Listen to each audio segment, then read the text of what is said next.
नमस्कार, आप देख रहे हैं हरिभूमि टीवी और आज हम बात करेंगे कि कैसे मध्य प्रदेश के छिंदवाड़ा और राजस्थान में दूषित कफ सिरप के सेवन से 11 से अधिक मासूम बच्चों की मौत ने पूरे देश को भीतर तक झकझोर कर रख दिया है।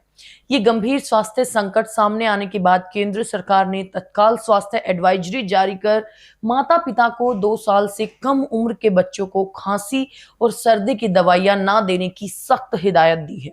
आशंका व्यक्त की जा रही है कि बच्चों को दी गई इन दवाओं का संबंध उनकी असमय मौत से जुड़ा है, जिसने भारतीय दवा सुरक्षा प्रणाली पर बड़ा प्रश्न चिन्ह खड़ा कर दिया है।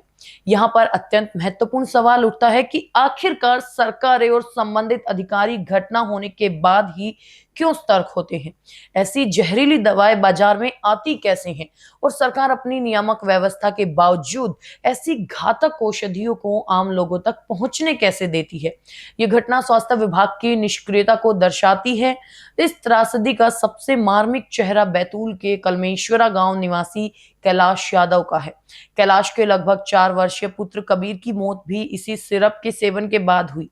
कैलाश ने दुखी मन से बताया कि कबीर को सर्दी खांसी होने पर वो 24 अगस्त को छिंदवाड़ा के शिशु रोग विशेषज्ञ के पास गए थे। डॉक्टर ने उन्हें कोल्ड्रिप सिर्फ सहित अन्य दवाएं लिखी थी।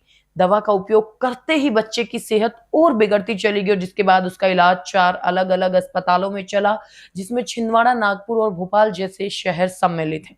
अथक प्रयासों के बावजूद 8 सितंबर को कबीर ने दम तोड़ दिया और अपने इकलौते बेटे को बचाने की जद्दोजहद में कैलाश ने अपनी जमीन तक गिरवी रख दी थी और लगभग 4.5 लाख का भारी कर्ज उठा लिया था। मातम में डूबे कैलाश यादव की स्पष्ट मांग है कि इस सिरप का निर्माण करने वाली कंपनी और संबंधित डॉक्टर पर सख्त कार्रवाई हो।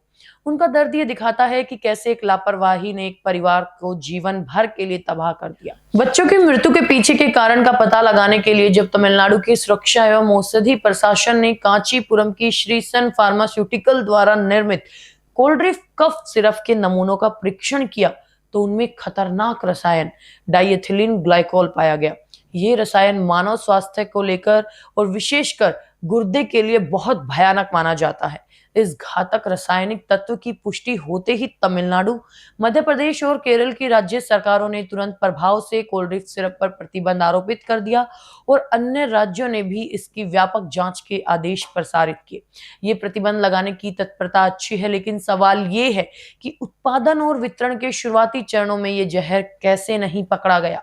केंद्र सरकार ने इस संपूर्ण प्रकरण की गहनता से पड़ताल हेतु राष्ट्रीय रोग नियंत्रण केंद्र, राष्ट्रीय विषाणु विज्ञान संस्थान और केंद्रीय औषधि मानक नियंत्रण संगठन जैसे प्रतिष्ठित संस्थाओं की एक विशेष टीम को जांच के निर्देश दिए हैं, ताकि भविष्य में इस प्रकार की त्रासदी की पुनरावृत्ति ना हो।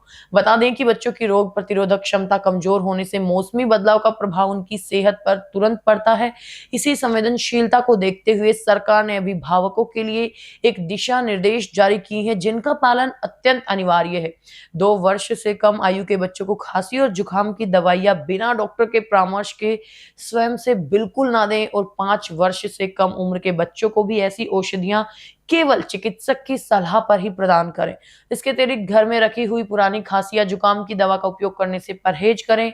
सबसे महत्वपूर्ण, यदि सर्दी खांसी के लक्षण लंबे समय तक बने रहें या बच्चे को सांस लेने में कठिनाई हो तो तुरंत किसी विशेषज्ञ डॉक्टर से संपर्क स्थापित करें। और ये त्रासदी इस बात का स्पष्ट संकेत देती है कि साधारण दिखने वाली दवाओं का बच्चों पर विपरीत प्रभाव हो सकता है।